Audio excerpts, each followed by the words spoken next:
The transport ship broke through the clouds of Veridax 7, and Yuna pressed her face closer to the window. The planet below looked nothing like Earth. 3 moons hung in a purple sky, and the buildings of the military academy stretched across the landscape like silver mountains.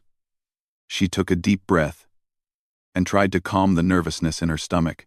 "First time off Earth?" asked the pilot, a creature with blue skin and 6 fingers on each hand. "Yes," Yuna said quietly.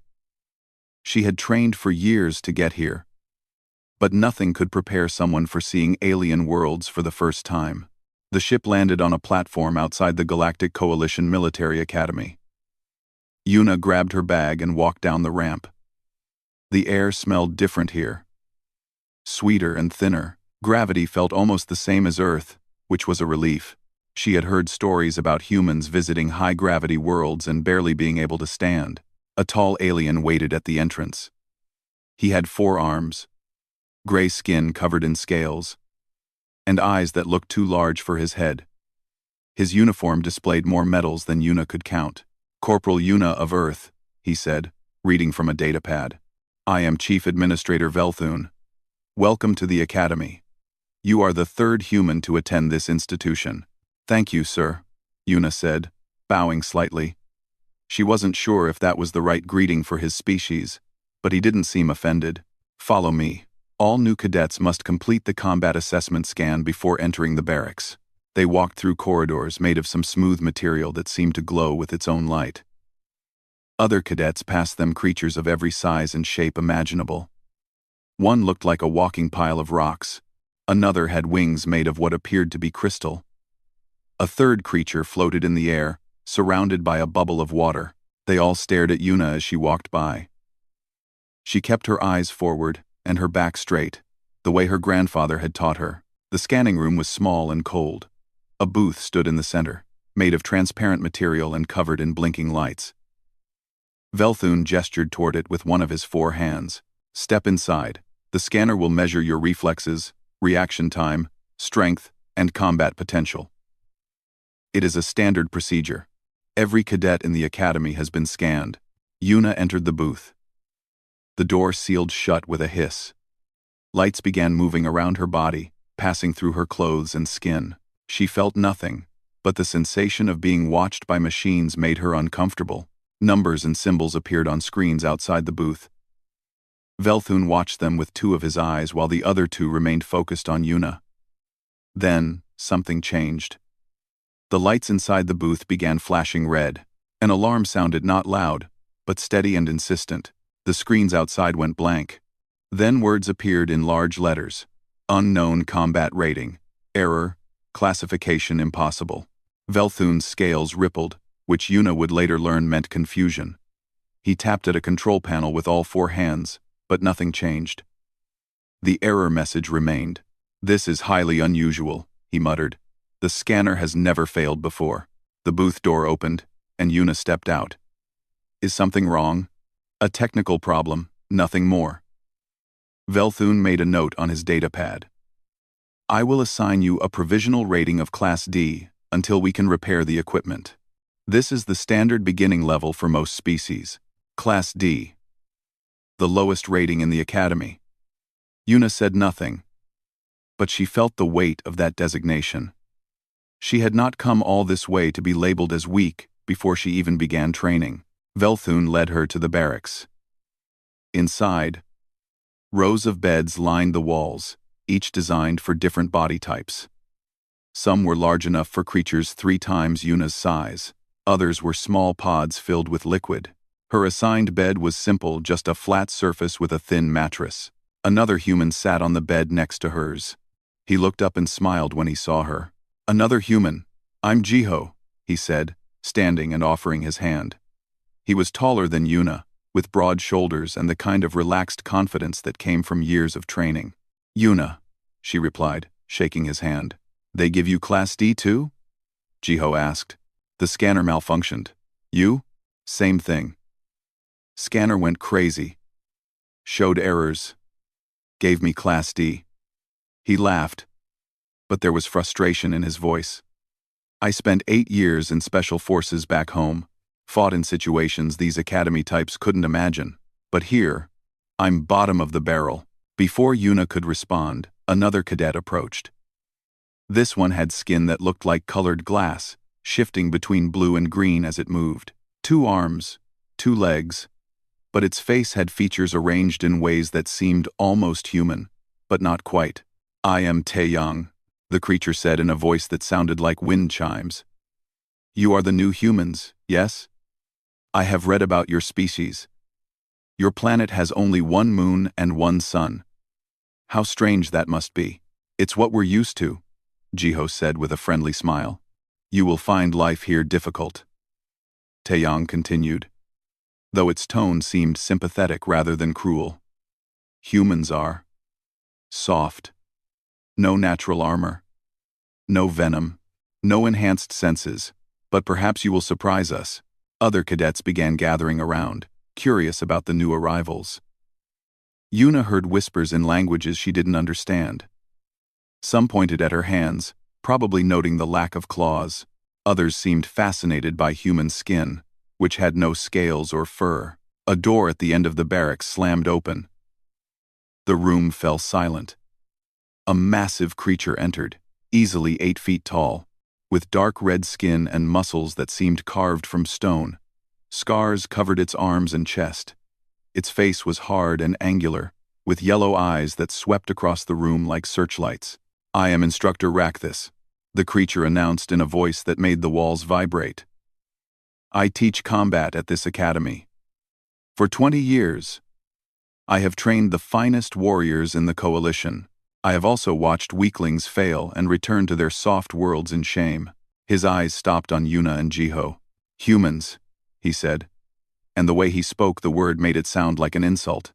"The newest species to join our coalition. From a planet with no real predators, no real dangers. You have been given a gift acceptance into this academy. Do not waste it." "We won't, sir," Jiho said. Rakthis walked closer. He was so tall that Yuna had to tilt her head back to look at his face. "Tomorrow, we begin blade work. It is my specialty. I have trained with weapons since before you were born. I will show you what true combat looks like." He looked directly at Yuna. Something in his yellow eyes made her skin prickle with warning. "I am curious," he said slowly. "What does unknown combat rating truly mean? Tomorrow, we will discover the answer." He turned and left the barracks. The door closed behind him with a heavy thud. Jiho let out a breath. Well, that wasn't ominous at all. Taeyang's glass-like skin shifted to dark purple. Instructor Rakthis has never been defeated in blade combat. He is considered one of the greatest warriors of the Vorthaxi people. Tomorrow will be difficult for you. Yuna sat on her bed and began unpacking her bag. She found the small photo of her family she had brought from Earth and placed it beside her pillow. Her grandmother's face looked back at her from the image, stern but kind. The old woman had taught Yuna everything about discipline and focus. "Difficulty is just another word for training," Yuna said quietly. That night, she lay awake on her bed, staring at the ceiling of the barracks. Through the windows, she could see stars she didn't recognize. Somewhere out there, far away, Earth spun on its axis. Her family was there. Her home was there. But here, on this alien world, surrounded by creatures who thought humans were weak, Yuna made a decision. She would show them what humans could do. Not with anger or pride, but with the skill and discipline her ancestors had spent thousands of years developing. She closed her eyes and breathed slowly, the way her grandfather had taught her. In her mind, she practiced the movements she would need. Block, redirect, strike. The blade was just a tool. The body was just a weapon. The mind was what mattered. Tomorrow, Instructor Rakthis would test her. Tomorrow, the galaxy would begin to learn what unknown combat rating really meant. Yuna smiled in the darkness and drifted off to sleep. The combat arena was the largest room Yuna had ever seen. The ceiling stretched so high above that clouds seemed to form near the top. The floor was made of a material that changed texture depending on where she stepped, soft in some places, hard in others. Seats rose in circles around the central training area, filled with cadets from dozens of different species. Instructor Rakthis stood in the center, holding a weapon that made the air around it shimmer. The blade was about 2 feet long and seemed to hum with energy. Yuna had learned from Taeyang that it was called a Thraxian combat knife, a weapon that vibrated so fast it could cut through almost anything. Blade combat is the foundation of all warfare, Rakthis announced, his voice carrying easily across the arena. Ships fail, guns jam, technology breaks, but a blade never lies. It shows the truth of a warrior's skill. He moved through a series of strikes and blocks.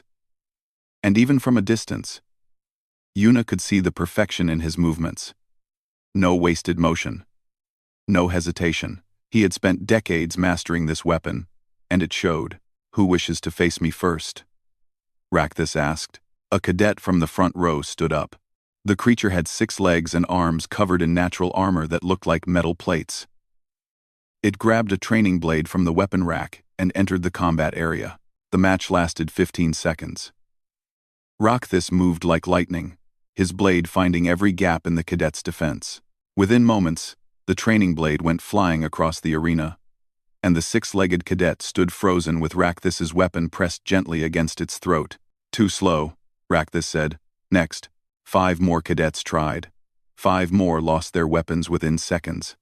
Some lasted longer than others, but none came close to matching Rakthis's speed and precision. Yuna watched each match carefully, studying his patterns. He favored attacking from the right. He always tested an opponent's defense with quick jabs before committing to a real strike, and he moved his feet in a specific pattern before launching his fastest attacks. This is embarrassing, Jiho whispered from beside her. He's making everyone look like children. He's very skilled. Yuna agreed quietly. Human. Rakthis's voice cut through the arena. His yellow eyes locked onto Yuna. The one with the unknown combat rating. Come face me. The arena went silent. Every cadet turned to look at Yuna.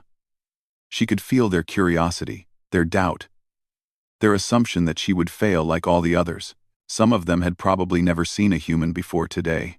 Yuna stood and walked down to the combat area. She was aware of how small she looked compared to most of the cadets. No armor. No claws. Just a human, in a simple training uniform. She selected a training blade from the rack, a basic weapon with no special technology, just weight and balance. This will be educational for everyone, Rakthis said, loud enough for all to hear. Observe what happens when a low-rated species faces true combat skill. He raised his blade. Yuna took her stance, feet shoulder-width apart, knees slightly bent, weight balanced.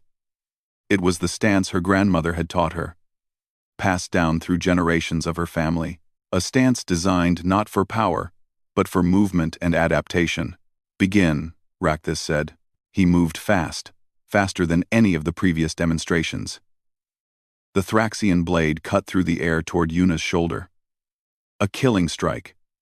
Or it would have been, if the weapons were real. Yuna's body moved before her mind fully registered the attack. Years of training took over. She stepped to the side, not away from the blade but toward it, closing the distance. Her left hand came up and caught Rakthis's wrist, not grabbing, not fighting his strength, but redirecting the momentum of his strike. The blade passed harmlessly beside her head. Rakthis's eyes widened slightly. He recovered quickly and attacked again. A low sweep aimed at her legs. Yuna jumped over it, landed, and moved inside his guard. She could see the surprise on his face now. He hadn't expected her to be this fast. Interesting, he growled, and this time when he attacked, there was no holding back. The blade came at her from 3 different angles in rapid succession. Yuna deflected the first strike with her training blade, ducked under the second, and something inside her shifted. It was like a switch flipping in her mind. The arena disappeared. The watching cadets disappeared. There was only the movement. The flow of combat. The ancient patterns her ancestors had developed over thousands of years. She saw Rakthis's next attack before he made it. His weight shifted to his right foot. His shoulder tensed. The blade would come from above, following the same pattern he had used against the 3rd cadet. When the strike came, Yuna was already moving.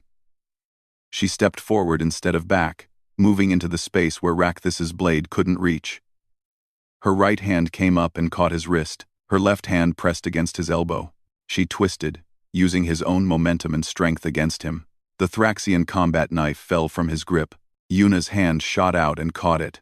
The humming blade stopped in her hand, held steady and controlled. She stood there, holding Instructor Rakthus's weapon, while he stood frozen with empty hands. The arena was absolutely silent. No one moved. No one seemed to breathe. Yuna looked at the blade in her hand, then at Rakthus. His face had gone from red to almost purple. She could see the disbelief in his yellow eyes, the shock of a master warrior who had just been disarmed by a student he had dismissed as weak. She flipped the blade around and offered it back to him, handle first. "Thank you for the demonstration, Instructor," she said calmly. "I learned a lot." Rakthus stared at the offered weapon. His four-fingered hand trembled slightly as he reached for it. When he spoke, his voice was tight with barely controlled anger. "That was luck, nothing more." "Perhaps," Yuna said. She didn't argue. There was no point. "We will do this again," Rakthus said. "A real match. Full combat parameters. You will not be so lucky twice. Full combat parameters. A real match parameters. This is training," Yuna replied. "I came here to learn from you, Instructor. Not to prove anything. I don't need a rematch." The words seemed to hit Rakthus harder than any physical blow. His scales rippled, and for a moment, Yuna thought he might attack her with his bare hands. But he was still an instructor, still bound by academy rules. "Return to your seat," he said through clenched teeth. Yuna bowed slightly and walked back to the cadet seating. Every eye in the arena followed her. When she sat down next to Jiho, her friend was grinning so wide, it looked painful. "Do you have any idea what you just did?" he whispered. "Defended myself," Yuna said quietly. "You disarmed a Vorthaxi master warrior, in front of everyone. That's like, I don't even know what that's like." "That's impossible." Taeyang leaned over from the row behind them. Its glass-like skin was flashing multiple colors rapidly. "How did you move like that? Your species has no enhanced reflexes. No superior strength. The biological reports say humans are average in every physical category. We train," Yuna said simply. "My grandmother started teaching me when I was 5 years old. Every day for 15 years. The same movements. Over and over. Until the body remembers them without thinking." 15 years, Taeyang repeated in wonder. "Most species here trained for 2 or 3 years before attending the academy. You spent 15 years preparing?" Yuna didn't know how to explain that 15 years was actually a short time by Earth standards. Some martial arts masters trained for 50 years or more. Her grandmother had practiced every day until she was 80 years old. Combat training wasn't something humans did just for war. It was part of their culture, their history, their identity. The rest of the combat session continued, but no one paid much attention. Cadets kept glancing at Yuna, whispering to each other in various languages. Rakthus moved through his demonstrations with mechanical precision. But his earlier pride was gone. When the session ended, Yuna walked back to the barracks with Jiho and Taeyang. Other cadets gave her space as they passed. Some looked at her with respect. Others with suspicion. A few seemed frightened. "You've made an enemy," Taeyang said quietly. "Rakthus will not forgive this humiliation. The Vorthaxi are a proud warrior species. He will find a way to challenge you again." "I didn't want to humiliate him," Yuna said. "I just did what I was trained to do." "Intentions don't matter," Jiho said. "He sees you as a threat now. And he's connected to some powerful people in the coalition. We need to be careful." That evening, Yuna sat on her bed and cleaned the small knife her grandfather had given her before she left Earth.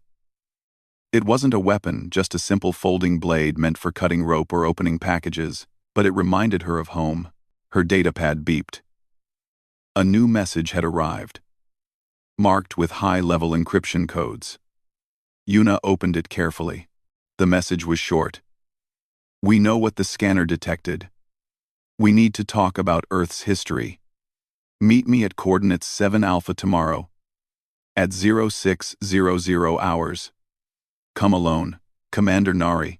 Yuna read the message 3 times. Commander Nari was the highest-ranking human officer in the Coalition military. She had been Earth's representative for years, working to secure humanity's place among the stars. Why would she want to meet in secret? What did she mean about Earth's history? Yuna deleted the message as instructed and lay back on her bed. Through the window, she could see one of Veridac 7's 3 moons rising over the horizon. It was beautiful and alien, and far from home. In the back of her mind, she replayed the combat session. The moment when Rakthus's blade fell from his grip. The look in his eyes when he realized what had happened. She had won today, but somehow, Yuna felt like she had just started something much larger than a simple training exercise. The scanner had called her combat rating unknown. After today, people would be asking why, and tomorrow, she would find out if someone already knew the answer. Yuna arrived at coordinates 7 Alpha exactly at 0600 hours. The location was a small meeting room in the secure section of the academy, far from where cadets normally went. 2 guards stood outside, both human, which surprised her. She hadn't realized there were other humans stationed at the academy besides the cadets. 1 guard scanned her identification badge and opened the door. Inside, a woman in a coalition officer's uniform stood looking at a holographic display. She was older than Yuna, maybe in her 40s, with short black hair and eyes that looked like they had seen too much. Corporal Yuna, the woman said, turning. I'm Commander Nari. Thank you for coming. Ma'am, Yuna said, standing at attention. At ease. What I'm about to tell you is classified at the highest level. Only senior coalition leadership and a few human officers know this information. Nari gestured to a chair. Please, sit. Yuna sat down, feeling nervous. The room was small and quiet, designed to prevent any listening devices from working. Nari activated the holographic display. An image of Earth appeared, slowly rotating in the air between them. It looked so beautiful, the blue oceans, the green continents, the white clouds. Tell me, Corporal, what do you know about planet classification in the Coalition? Worlds are rated based on their environment, Yuna said, remembering her academy training. Class 1 is ideal. Perfect temperature. Perfect atmosphere. No dangerous weather. Class 1-2 is the opposite planet, so hostile that intelligent life shouldn't be able to evolve there. Correct. Nari touched the display, and Earth's image was surrounded by red text. Earth is classified as a Class 1-2 death world. Yuna stared at the words. That's impossible. Earth is. We have cities, farms, billions of people living normal lives. Normal by human standards, Nari said quietly, but not by galactic standards. Let me show you what the Coalition discovered when they first studied Earth. The display changed. New images appeared. Images of Earth's history, ice ages, volcanic eruptions, hurricanes and tsunamis and earthquakes, animals that looked like monsters, ancient predators with huge teeth and claws.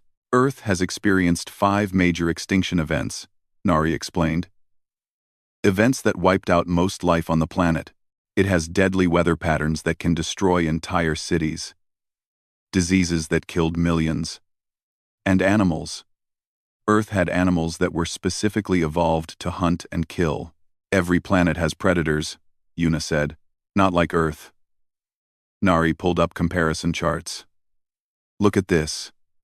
The average predator on a coalition world has evolved to hunt slow-moving prey that can't fight back. They use venom or pack tactics against creatures with no defense mechanisms. But Earth's prey animals fought back. They had armor, speed, horns, kicks powerful enough to break bones. This created an arms race that lasted millions of years. Images appeared of ancient Earth animals. Bears, tigers, wolves, crocodiles. Even herbivores like elephants and rhinos looked terrifying compared to animals from other worlds. And humans, Nari continued, evolved in the middle of this war. We had no claws, no venom, no armor. We were slower than the fast animals and weaker than the strong ones. By every measure, we should have gone extinct. But we didn't, Yuna said. No. We developed something better than claws or venom. We developed persistence. Nari pulled up another chart showing human biology. We can run longer than any other animal on Earth. We can throw objects with precision that no other species can match. We can sweat to cool our bodies, allowing us to chase prey until they collapse from exhaustion. And most importantly, we can think, plan, and adapt faster than any other creature. Yuna looked at her own hands. She had never thought of them as special. But now she saw what Nari was showing her. Thumbs that could grip tools. Fingers that could manipulate objects with incredible precision. Humans had literally shaped their environment because they had no other choice. We hunted the greatest predators on Earth to extinction, Nari said. We survived ice ages by making clothes and fire. We conquered diseases that should have killed us. Every challenge Earth threw at us, we overcame. And we didn't do it with natural weapons, we did it with intelligence and endurance, and the refusal to give up. The holographic display showed human history. Cave paintings. Stone tools becoming metal tools. Weapons and armor. And tactics developing over thousands of years. Other species in the coalition don't have martial arts, Nari said. They don't need them. They have natural weapons. Or they evolved on peaceful worlds where fighting wasn't necessary for survival. But humans? We've been developing combat techniques for over 10,000 years. What you did to Instructor Rakthis yesterday, that wasn't luck. That was the result of your species spending millennia learning how to fight anything, anywhere, with anything. Yuna remembered her grandmother's lessons.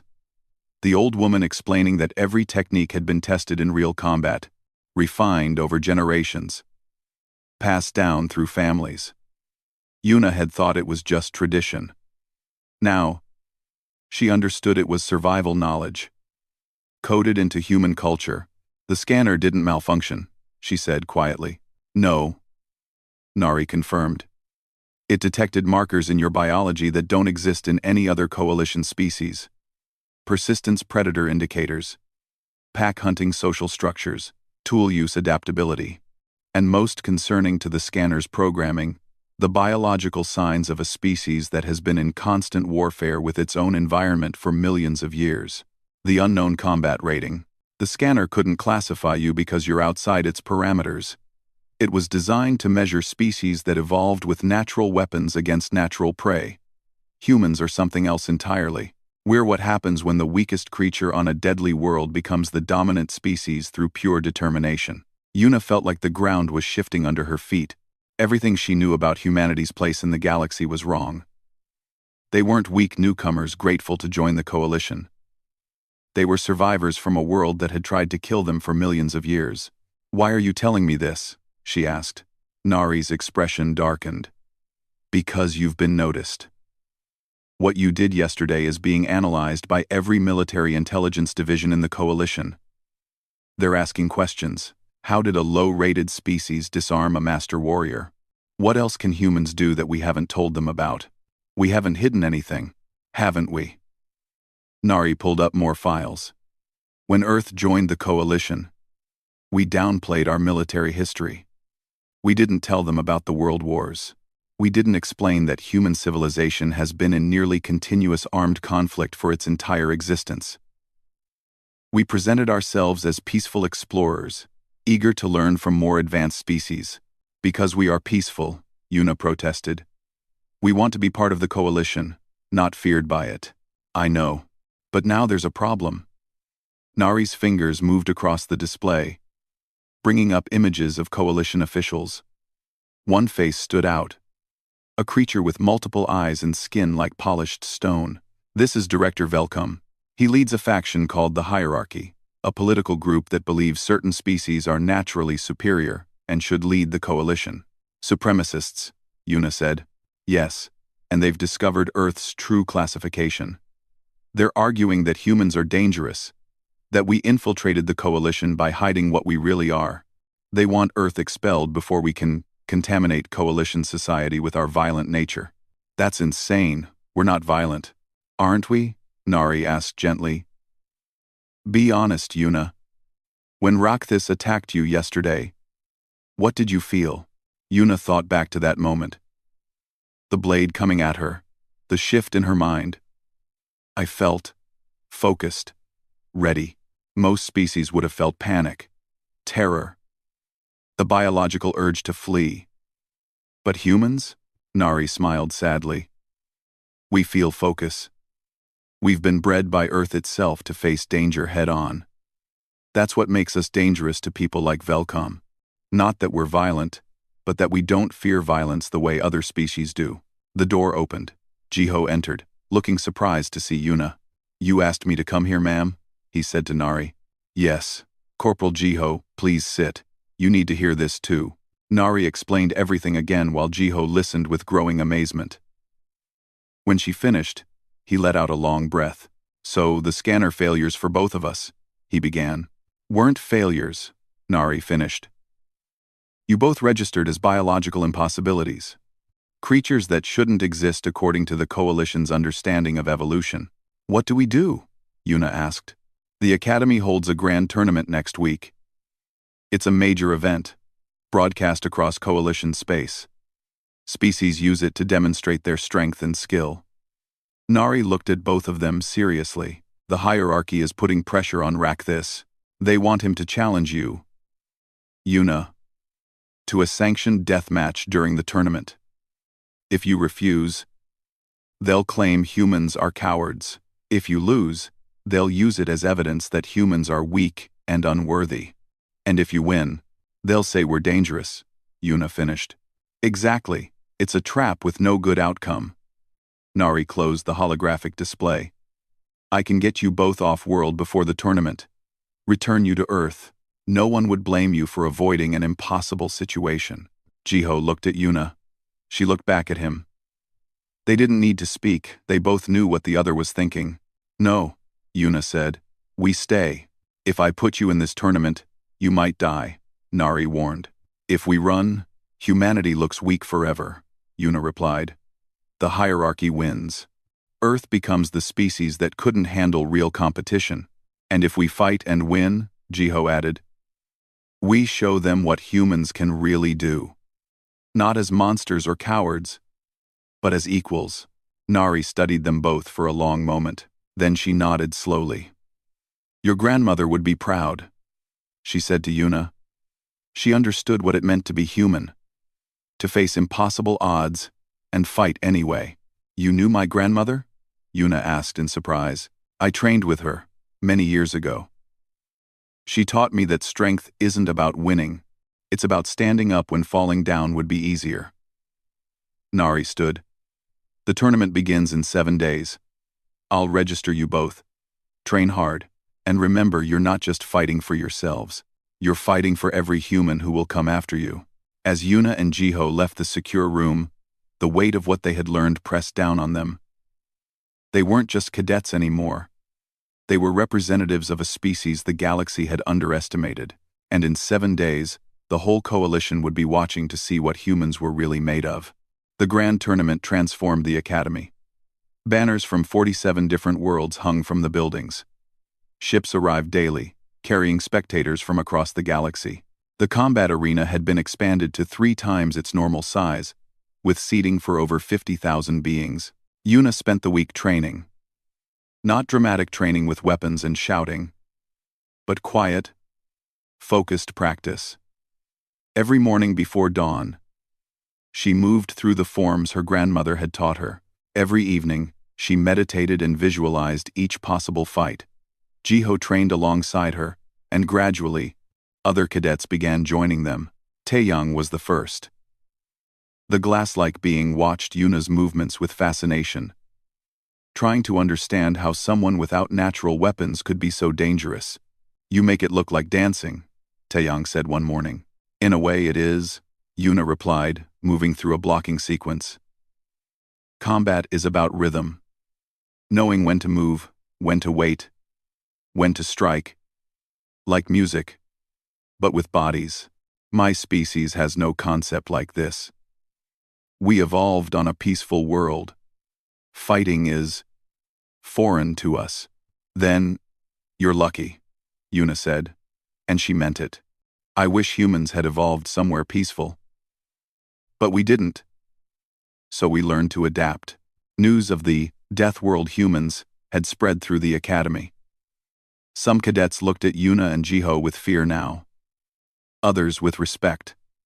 A few with both. On the third day of training, a message appeared on every screen in the academy.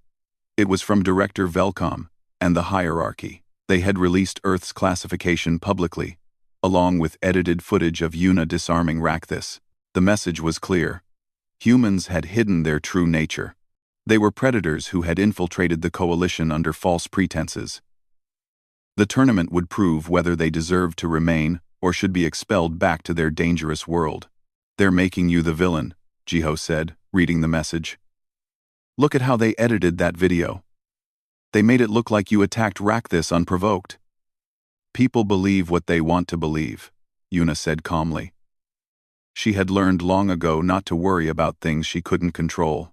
The tournament began on a clear morning. The arena was packed with spectators from every species. Cameras floated through the air, broadcasting to billions of viewers across coalition space. Yuna could feel the weight of all those eyes, all those opinions already formed before she even stepped into the ring. The first day of the tournament consisted of preliminary rounds. 64 fighters competed in various categories. Yuna was placed in the Advanced Blade Combat Division, the same category as Rakthus and the Academy's other master fighters. Her first match was against a cadet named Torin, from a species covered in natural armor. He was twice her size and carried a blade almost as long as Yuna was tall. The fight lasted 3 minutes.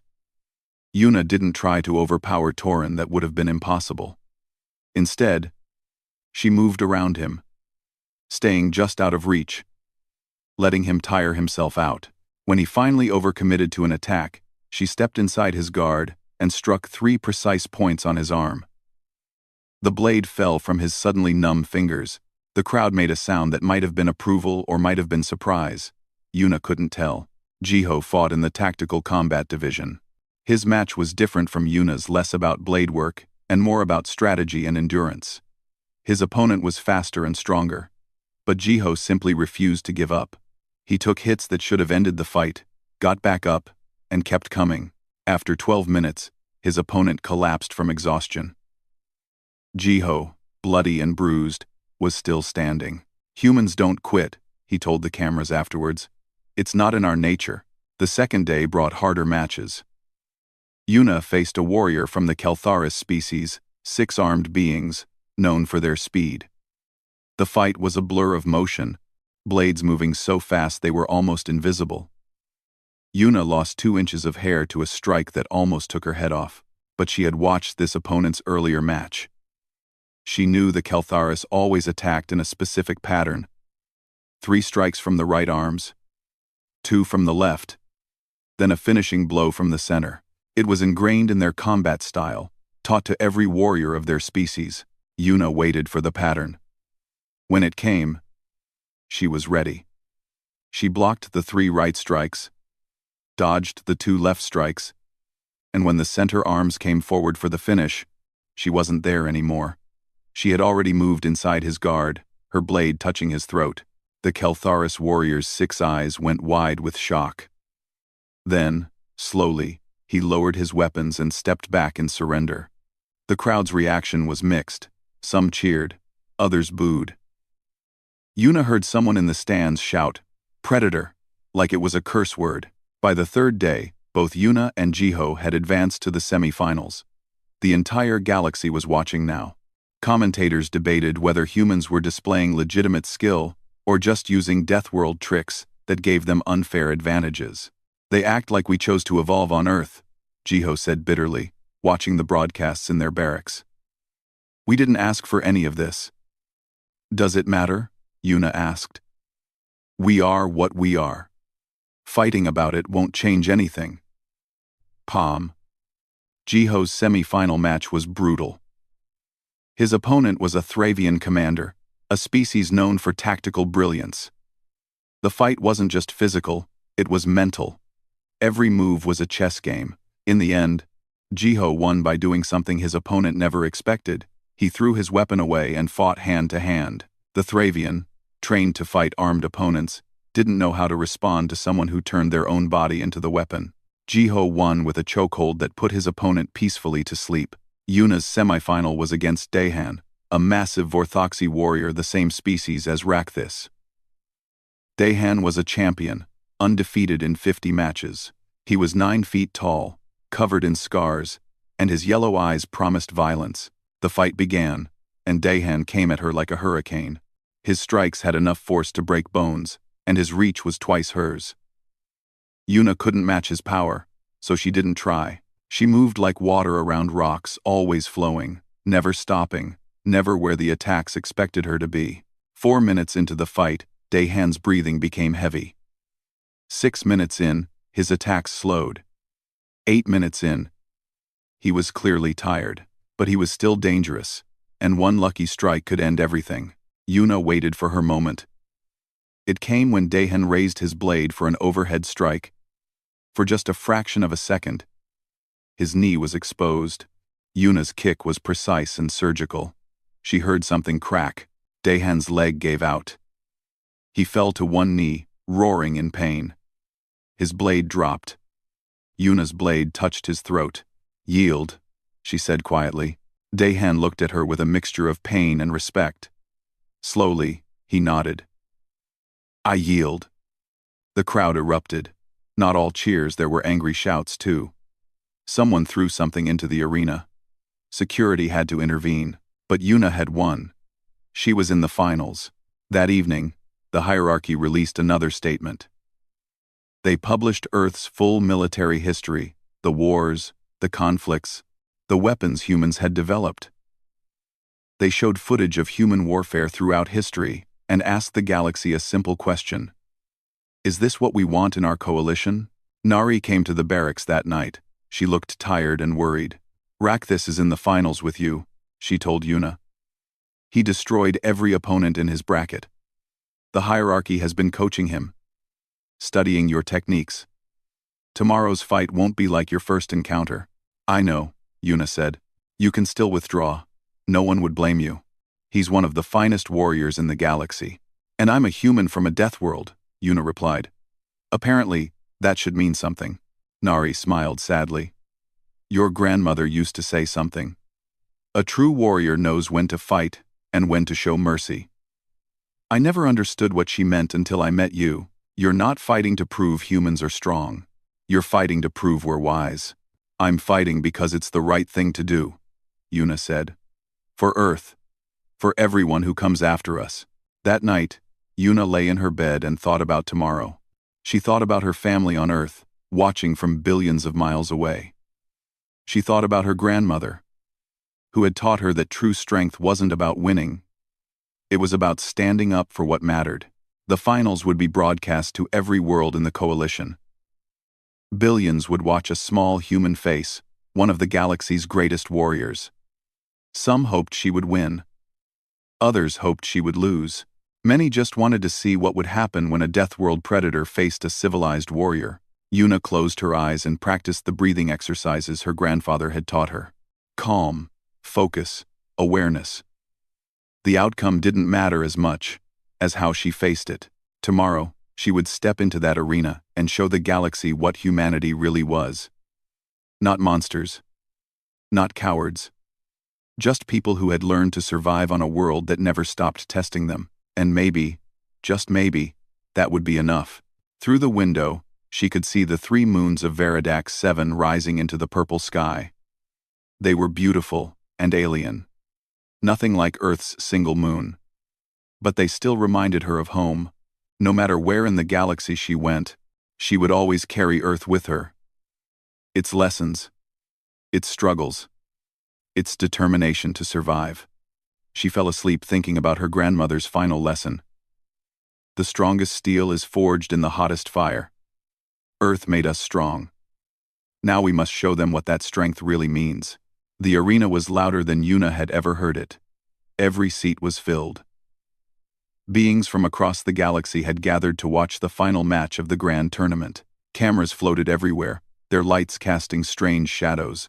Above the arena, massive screens showed close-ups of the fighters preparing. Yuna stood in the preparation chamber, stretching slowly. Her body felt ready. Her mind was calm. She wore a simple combat uniform with a small patch on her shoulder, the flag of Korea, and beside it, the flag of Earth.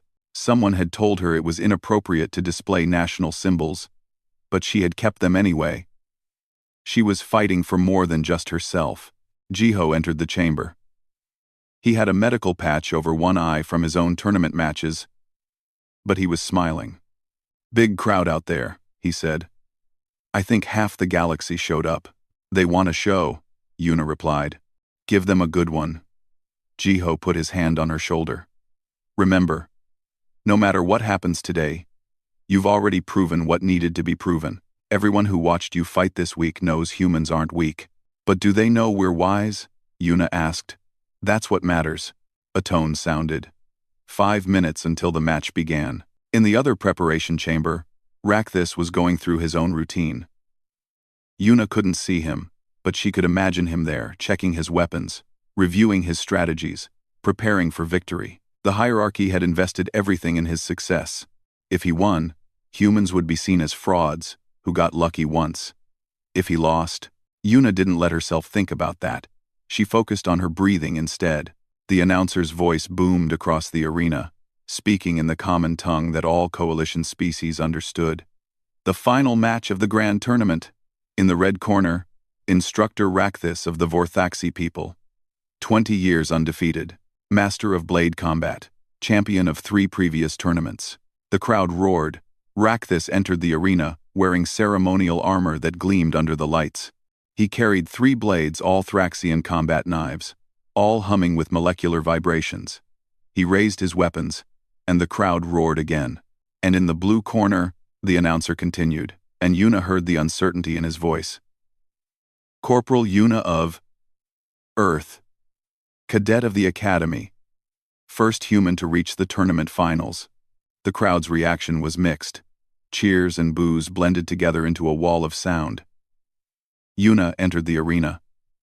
Compared to Rakthis in his ornate armor, she looked plain and small. She carried a single training blade, basic, unadorned, just weight and balance. They walked to the center of the arena. Rakthis looked down at her with his yellow eyes. Up close, Yuna could see the determination in his face. This wasn't just a match for him. This was about restoring his pride, proving his species' superiority, and putting humans back in what he considered their proper place. "You should have withdrawn," Rakthis said quietly, so only she could hear. "I have been studying you all week. I know your techniques now. I know how you move. You cannot surprise me again." "I'm not here to surprise you," Yuna replied. "I'm here to learn." That answer seemed to anger him more than any insult would have. The referee, a floating sphere that enforced the rules, spoke in a mechanical voice. "This match is sanctioned under coalition law. Participants may choose lethal or non-lethal victory conditions. Instructor Rakthis, what are your terms?" "Full combat," Rakthis said without hesitation. "Victory by surrender or incapacitation." The crowd went quiet. Full combat meant serious injury was possible, even death if a fighter refused to surrender. The referee turned to Yuna. "Corporal Yuna, what are your terms?" "I accept full combat terms," she said clearly. "But I will not kill my opponent, even if given the chance. Victory by surrender, only." Murmurs ran through the crowd. By declaring her intentions, Yuna had given up a tactical advantage. But she had also made a statement. Humans weren't interested in proving their violence. They wanted to prove their honor. "Terms accepted," the referee announced. "Fighters, take your positions." They stepped apart. Yuna took her stance, the same one her grandmother had taught her. Balanced and ready. Rakthis held his 3 blades in a formation Yuna had never seen before. He had been training specifically to counter her techniques. "Begin." Rakthis attacked immediately, all 3 blades moving in a coordinated pattern designed to prevent the redirection techniques Yuna had used before. He was fast and precise, leaving no openings. Yuna defended, her single blade moving to intercept strikes from 3 different angles. She couldn't block them all. One blade grazed her shoulder, cutting through her uniform and drawing blood. The crowd gasped. First blood to Rakthis. Yuna felt the sting but ignored it. Pain was just information. She adjusted her strategy, moving more, blocking less. The arena was large enough for her to use space as a weapon. For 5 minutes, they fought across the arena floor. Rakthis pressed his advantage, never giving Yuna time to counter. His training had been effective, he knew her patterns now, and adapted to them. Every time Yuna tried to close the distance, one of his blades forced her back. But Yuna noticed something. Rakthis was fighting angry. His attacks were precise, but they were also aggressive, meant to overwhelm and humiliate. He wasn't just trying to win, he was trying to prove a point. And that was his weakness. Yuna stopped retreating. She changed her stance slightly, lowering her guard in a way that looked like fatigue. Rakthis saw the opening and attacked hard, committing all 3 blades to a finishing combination. Yuna moved. Not away, but forward and to the side, into a space so small that most fighters wouldn't even see it as an option. 2 of Rakthis's blades passed behind her. The third came at her face. Her hand came up, not her weapon hand, but her empty left hand. She caught his wrist, just as she had done in their first encounter. But this time, Rakthis was ready. He twisted, trying to break her grip and trap her arm. Yuna let him. She released his wrist and dropped low, sweeping his leg. Rakthis stumbled but didn't fall, his balance was too good. But for just a moment, he was off balance. That moment was all Yuna needed. Her blade moved in a pattern her grandmother had drilled into her 10,000 times. Strike the wrist. Not hard enough to break bone, but hard enough to shock the nerves. One blade fell. Rakthis roared and attacked with his remaining 2 blades. But now his pattern was broken. He was fighting with rage instead of discipline. Yuna could see each attack before it came, the subtle weight shifts. The tension in his shoulders. The angle of his eyes. She disarmed his second blade with a twist of her wrist that sent the weapon spinning across the arena. The crowd was on its feet now, screaming. But Yuna heard none of it. There was only the movement, the flow, the ancient dance of combat that humans had perfected over millennia. Rakthis had 1 blade left. He held it in both hands now, like a spear. His breathing was heavy. Sweat ran down his scarred face. He had never expected the fight to go this long. Surrender, Yuna said. This doesn't have to end with injury. Never. Rakthis lunged forward, putting all his strength into one final attack. Yuna sidestepped. Her blade came up and struck Rakthis's remaining weapon at the perfect angle. The Thraxian combat knife flew from his hands and embedded itself in the arena wall. Still humming, Rakthis stood there, weaponless. His hands were empty. His pride was shattered.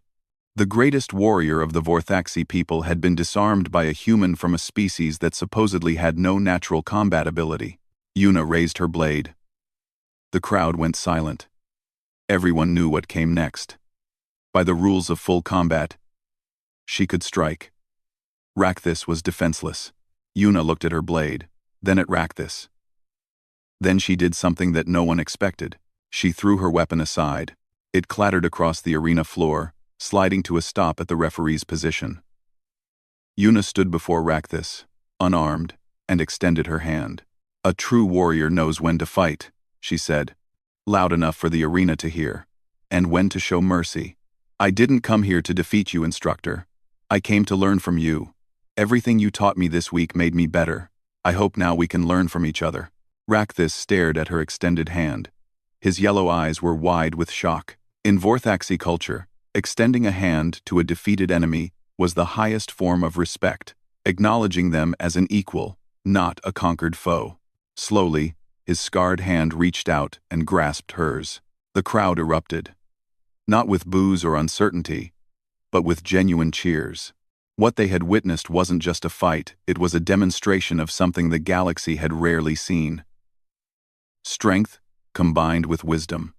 The referee declared Yuna the winner. But as she and Rakthis stood there, hands clasped, it felt less like a victory and more like an understanding. Rakthis spoke quietly. just to her. "I was wrong about your species. About you.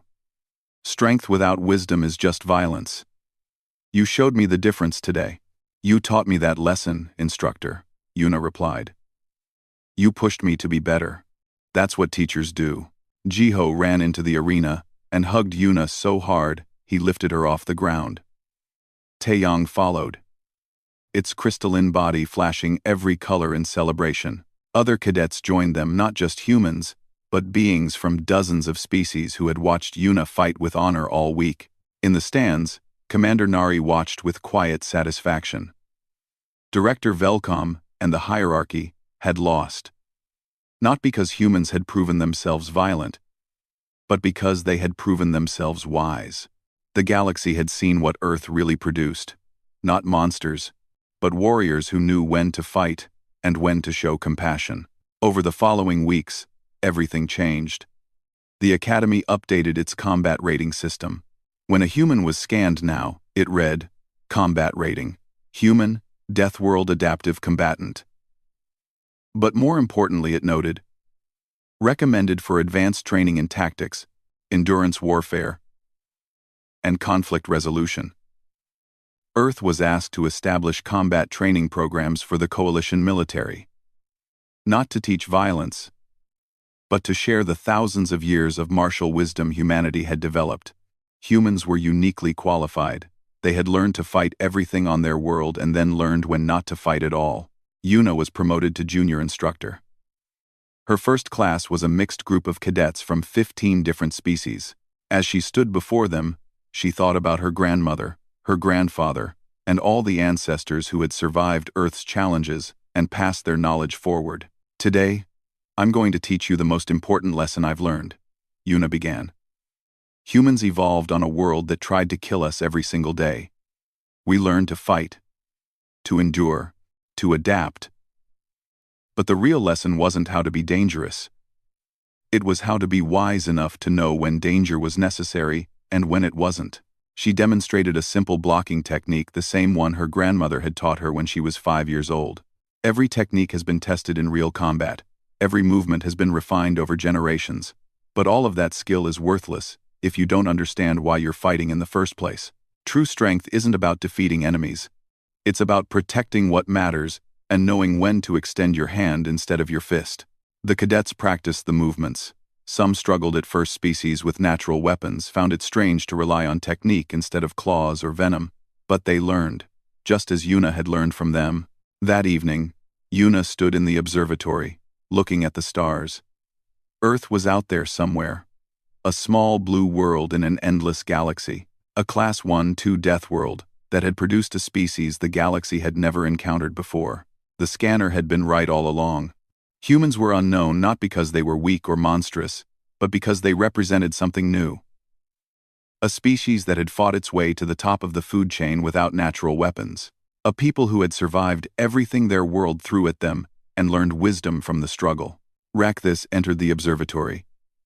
He had sought her out several times since their match, asking questions about Earth's martial arts, about human history, about the philosophies behind their combat techniques. They had become, surprisingly, friends. "The Council has made a decision," he said. "Earth will be granted full membership in the coalition, with all rights and privileges. No restrictions, no probation period."